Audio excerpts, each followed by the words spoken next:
Bonsoir à toutes et à tous, merci d'être restés avec nous. Bienvenue si vous venez de nous rejoindre, c'est l'heure de notre entretien culture.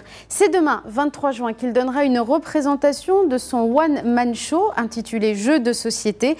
Ce sera au chapiteau Maousim de l'École nationale du cirque Chemsi à Salé. Jalil Tijani, une figure montante de la scène humoristique marocaine, y croque le portrait de plusieurs personnages marocains dont il croque avec humour et tendresse tous les travers. Il est là pour en parler avec nous ce soir. Jalil Tijani, bonjour, merci de nous avoir rejoints. Bonjour, merci à vous de me recevoir sur ce plateau. C'est un plaisir. Alors, Jalil Tijani, première question, pourquoi vous avez appelé votre spectacle Jeux de société ? C'est une bonne question. J'ai beaucoup cherché, j'ai longtemps cherché un titre qui puisse être représentatif. Et j'aime bien la double lecture du jeu de société. Je partais du principe qu'on joue tous en société, tout le monde, les gens on porte tous des masques plus ou moins, et je considère que cette société est un jeu. Enfin, pour moi, je la considère comme un terrain de jeu, et je l'ai appelé jeu de société. C'est-à-dire que les interactions entre les gens sont liées aux masques qu'ils portent, aux rôles sociaux qu'ils portent au sein de la société. Nous tous, je m'inclus dans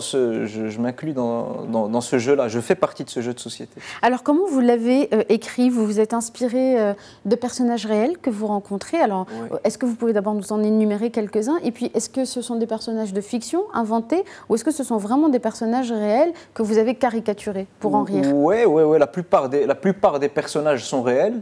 La plupart des personnages sont réels. Ils sont inspirés du quotidien, ils sont inspirés des gens que j'ai pu croiser et tout ça. Ensuite, est-ce qu'il y a des figures emblématiques parmi ces personnages réels ? Oui. Il y a des personnages qui sont des archétypes, enfin, qui font vraiment. Voilà, par exemple, le chauffeur de taxi. Ça, c'est le taximan. Le taximan, ce chauffeur que j'ai rencontré à Casa. Et je crois que j'ai passé le trajet le plus agréable de toute ma vie. Il m'a tué de rire. Là, il est en train de, comme vous le voyez, de confectionner un produit illicite. Et donc là, c'est des inspirations, c'est des gens que j'ai rencontrés. Ensuite, il y a deux approches. En fait, il y a des personnages à qui je donne une tribune. C'est-à-dire que je considère qu'ils n'ont pas suffisamment de tribune dans la société. Par exemple, je traite la question du racisme à un moment donné, donc je parle d'un subsaharien et de sa vie au Maroc. Et ensuite, l'autre approche, c'est de tourner un petit peu en dérision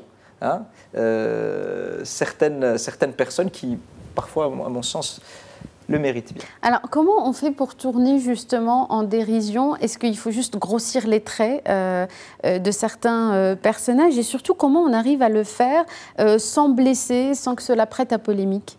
Oui, il faut garder la bienveillance. Il faut trouver c'est vraiment de la cuisine. Et il faut vraiment pas mettre trop de sel. Il faut faire attention.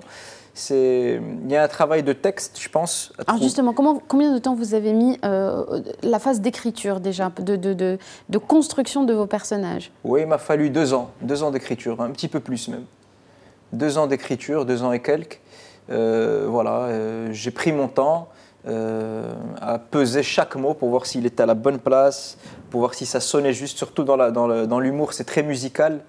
Le phénomène de chute, quand on dit la chute de la vanne, ou bien il faut vraiment que ça percute. Donc ouais, j'ai pris mon temps. Donc le spectacle, c'est une succession de ces personnages. Ils n'interagissent pas entre eux. Ce sont des monologues qui se succèdent. Par contre, vous me donnez une bonne idée pour le. ça serait très intéressant qu'ils puissent interagir. Faudrait. Ce sera peut-être le prochain spectacle, qui sait ? Dernièrement, j'ai assisté à une réunion du syndic et je pense que c'est très, très, très intéressant. Alors, combien de représentations vous avez faites jusqu'à aujourd'hui de ce spectacle ? Il a déjà pas mal tourné. Et puis, quel a été l'accueil du public marocain face à ces personnages que lui-même rencontre très certainement tous les jours dans sa vie quotidienne ? Alors, j'ai fait une dizaine de dates. La dernière, c'était à l'Institut français de Casa. C'était samedi dernier, samedi 17 juin. Ça a été très très bien accueilli. Et c'était à guichet fermé ? C'était à guichet fermé, à chaque fois. Je suis assez fier de cette... Non, alhamdoulilah, vraiment, ça marche très très très bien. Vous l'expliquez comment ? Parce que vous parlez finalement au public de choses qu'il connaît déjà ? En termes de communication, on n'est pas les rois de la com non plus. Il n'y a pas de vidéo, encore c'est voulu. Oui, ça a été difficile d'ailleurs de préparer cet entretien puisqu'il n'y a aucune vidéo disponible. C'est voulu ? C'est voulu. Pour l'instant, je compte que sur le bouche à oreille, sur les gens qui viennent voir le spectacle et qui en parlent autour d'eux. C'est les meilleurs communicants en fait, parce que ça part d'expériences qu'ils ont vraiment vécu. Quand ils en parlent, forcément, ça transparaît. Mais vous ne m'avez pas répondu. Pourquoi ça marche bien? Parce que ces personnages, tout le monde les côtoie tous les jours. Et donc, il y a quelque chose de l'ordre de la proximité dans ce spectacle? Je pense qu'il y a un phénomène d'identification, de gens qui disent « Ah, mais je connais ce mec, je l'ai déjà vu. » Bon, par exemple, lui, il est en boîte de nuit, c'est une espèce de fils à papa. On n'a pas besoin d'avoir le son pour avoir envie de rire. Ouais, moi, ça me fait rire un peu déjà. La gestuelle et... Ouais, donc ouais, il y a des gens il y a une espèce de phénomène, quand on dit les neuromiroirs, c'est une espèce de truc où... Les gens se reconnaissent. Exactement, mais je connais ce truc et je pense que c'est ce qui fait le succès du spectacle. Est-ce que parmi les personnages qui vous ont inspiré, vous en avez invité certains à voir le spectacle? Ou vous n'avez pas osé? Je ne répondrai pas. Non. Je m'inspire très rarement d'une seule personne. C'est parfois un mélange d'énormément. Par exemple, là, je joue une bourgeoise Rabateya, et pour construire ce personnage, je me suis inspiré d'énormément de personnes que j'ai pu croiser, de choses que j'ai pu entendre. Et vous les avez synthétisées. Voilà, et ensuite, je me suis dit, mais en fait, toutes ces personnes en fait, se ressemblent. Et si je prends un peu ici, un peu ici, un peu ici, ben, je peux réussir à construire un univers qui se tient. Alors, revenons maintenant sur votre parcours. Qu'est-ce qui a provoqué ce déclic et cet attrait pour la comédie? À quel moment dans votre vie vous avez décidé de changer de cap et de devenir comédien? Je vais me mettre sur le divan, parce que c'est une question, c'est compliqué là. C'est un truc, la vérité, honnêtement, j'ai toujours aimé faire rire, en fait, c'est aussi simple que ça depuis que je suis tout petit. Et j'ai des souvenirs très très clairs où je suis petit et je fais rire les gens, j'aimais faire des imitations, j'aimais faire des choses comme ça.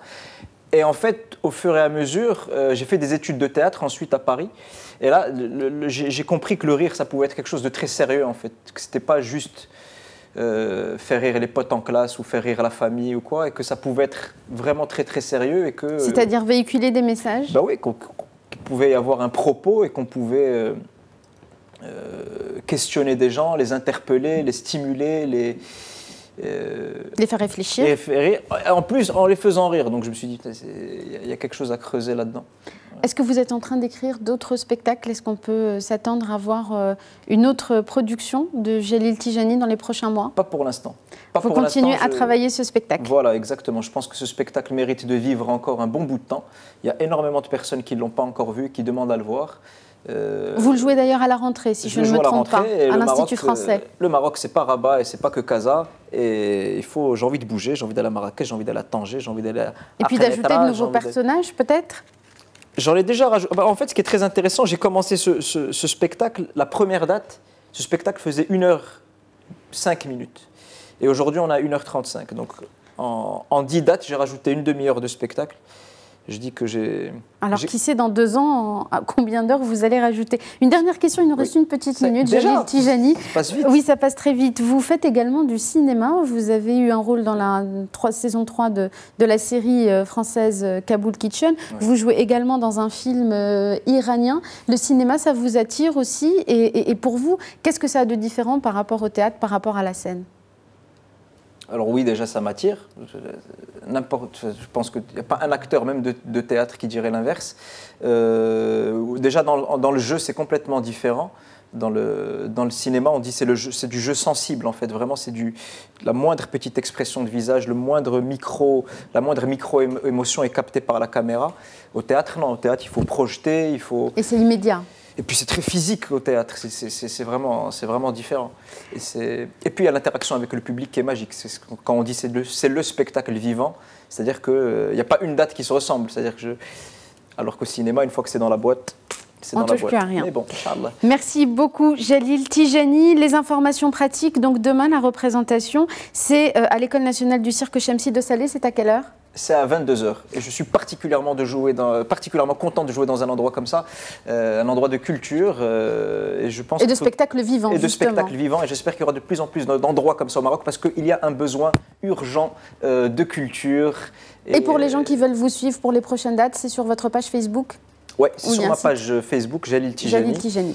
Voilà. Merci beaucoup d'avoir été avec nous aujourd'hui. Et puis bonne représentation demain à Salé. Merci. Merci à vous tous et à vous toutes de nous avoir suivis. Afrique Soir touche maintenant à sa fin. Merci pour votre fidélité. Restez sur Médien TV, l'information continue tout de suite. Et puis quant à nous, on se retrouve demain à 16h pour une nouvelle édition. Bonne soirée à tous.